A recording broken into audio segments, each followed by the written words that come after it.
আগরতলায় যেভাবে তৃণমূল কংগ্রেসের দপ্তর ভাঙচুর করেছে বিজেপি, সেজন্যই আমাদের নেতৃত্ব, আমাদের শীর্ষনেত্রী মমতা বন্দ্যোপাধ্যায়, মাননীয় মুখ্যমন্ত্রী পশ্চিমবঙ্গ এবং আমাদের সর্বভারতীয় সাধারণ সম্পাদক অভিষেক বন্দ্যোপাধ্যায় 6 জনের সদস্যের এই টিমটি পাঠিয়েছেন। তো আমরা কাল পার্টি অফিসে গিয়েছি, আমরা কাল খতিয়ে দেখেছি গোটা বিষয়টা। ডিজির সঙ্গে, অনারেবল ডিজির সঙ্গে আমরা মিটিং করেছি। আমরা তারপরে পুলিশের সঙ্গে একটু সবিস্তার বসতে চেয়েছিলাম।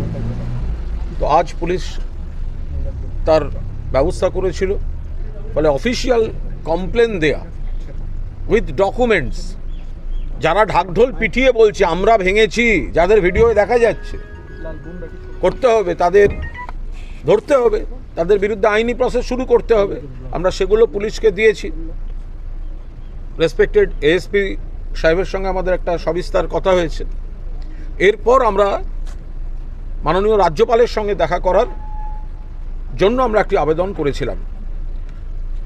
রাজ্যপালকে ধন্যবাদ যে তিনি সময়ের একটা আমাদের এদিক ওদিকের জন্য, কারণ তাকে আজকে সকালেই দিল্লি চলে যেতে হয়েছে, কিন্তু তিনি আমাদের যে প্রতিনিধি দল তাকে আমাদের এই সুযোগ দেয়া ছিল যে আমরা উনি ফেরার পর দেখা করতে পারি, কিন্তু সেটা তো দেরি হয়ে যাবে, সম্ভব নয়। ফলে আমরা তাঁর সচিব শ্রী চাকমার সঙ্গে আমরা দেখা করি, গোটা বিষয়টি বলে তাকে স্মারকলিপি প্রতিনিধি দল দিয়েছে এবং প্রতিনিধি দল খুব স্পষ্টভাবে যে দাবিগুলো করেছে: এক, যে বা যারা পার্টি অফিস ভেঙেছে তাদের বিরুদ্ধে সমস্ত প্রমাণ রয়েছে, তাদের বিরুদ্ধে আইনি ব্যবস্থা নিতে হবে।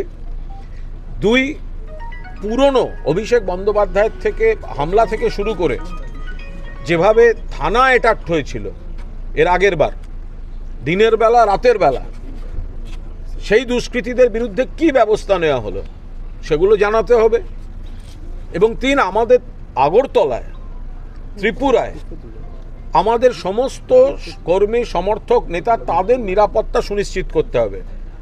মানে তারা যখন তৃণমূল কংগ্রেস করবেন, তাদের এলাকায় গিয়ে জ্বালিয়ে দেওয়া হলো, হুমকি দেওয়া হলো, গাড়ির চালককে হুমকি দেওয়া হলো, গাড়ির মালিককে হুমকি দেওয়া হলো, ট্রাভেল এজেন্সিকে হুমকি দেওয়া হলো, এটা কোনো সুস্থ জিনিস হতে পারে না। ত্রিপুরা থেকে নেতারা অবাধে ঘুরে বেড়াচ্ছেন বাংলায়, কই আমরা তো সে ধরনের কোনো এই অপ্রীতিকর কোনো পরিস্থিতি সেখানে তৈরি হচ্ছে না। ত্রিপুরার নেতারা আমরা যার সময় সব থেকে বেশি আক্রান্ত হয়েছি, বিপ্লব দেব, তিনি তো এখন বাংলায় ঘুরে বেড়াচ্ছেন। তো বাংলায় ঘুরে বেড়াচ্ছেন, কেউ তো তাকে কিছু বলছে না। দলীয় মঞ্চ থেকে বিয়ে বাড়ি কিছুই তো বাদ দিচ্ছেন না।